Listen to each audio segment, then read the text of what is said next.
qué tan importante fue esa formación en el seminario para vos? Y yo considero esa mi formación.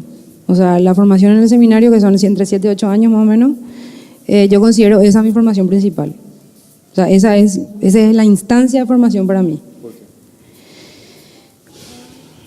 Y porque por más que la parte, digamos, universitaria, etcétera, me haya dado método, me haya dado sistematización, el acceso a la complejidad se dio ahí, a la complejidad de las cuestiones, ¿verdad? Y sobre todo también fue un espacio de libertad para mí. Porque en un momento determinado, bueno, los primeros 2 años que yo estuve ahí, que estuvimos ahí, ¿verdad? Era más un seminario en el cual vos te ibas y escuchabas, o sea, era una gente pasivo prácticamente, porque no teníamos idea de nada, ¿verdad? Entonces nos íbamos ahí, escuchábamos lo que era la modernidad, en las clases de Ticio, ¿verdad? Lo que era la contemporaneidad, lo que no era, lo que, qué sé yo, la parte ya más de filosofía del arte, que uno iba empezando a escuchar, pero que...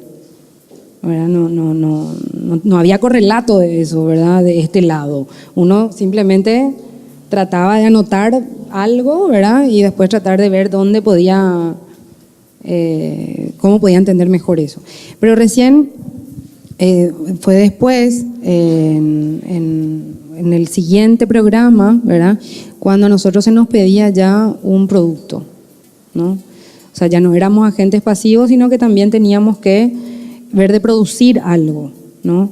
Y sobre todo era producir pensamiento a partir de unos primeros textitos o cosas, que poner por escrito el pensamiento de uno, ¿no? Entonces, yo en ese primer proyecto que había presentado, yo a partir de los seminarios, a partir de ciertos aspectos que yo consideraba interesantes, mi proyecto en realidad, ese proyecto que yo había presentado era, yo quería leer ciertos textos de Walter Benjamin que yo no había leído, porque yo intuía que yo ahí podía encontrar cuestiones que me dieran pistas para ver de postular lo mismo que se postulaba de Laura en la obra de arte visual, si la escritura también tenía, se podía postular esa cuestión dentro de la escritura, ¿verdad?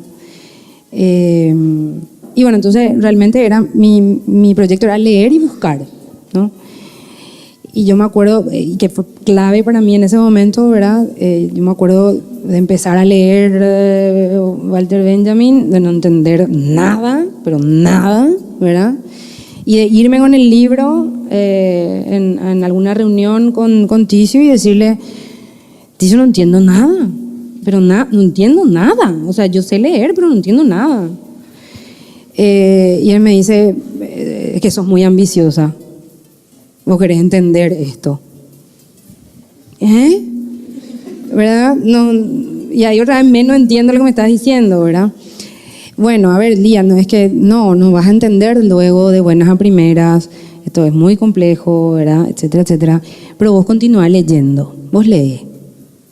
Bueno, y uno va leyendo y claro, se va dando la cosa de que empieza a cobrar sentido, ¿verdad? Y después me dijo algo para mí clave. Y vos sabés leer poesía. Porque yo venía pues de la producción poética, ¿verdad? Entonces, ¿vos sabés leer poesía? Sí. Yo considero que sé leer poesía. ¿Y vos entendés la poesía? No. ¿Verdad? Claro, y a mí, de hecho, en el taller, ¿verdad? En el taller me decían, es que no tenés que entender la poesía. La poesía vos accedes a la poesía por otro lado, obviamente sí, hay una parte intelectual y todo eso, pero también hay otra parte, ¿no? Entonces no es que uno desentraña todo lo que un poema te puede llegar a querer expresar, ¿verdad? No se puede, no se agota, ¿verdad? Entonces lo mismo la escritura de Benjamin, vos tenés que leer Benjamin como si fuese poesía. ¿Verdad? Y me relajé.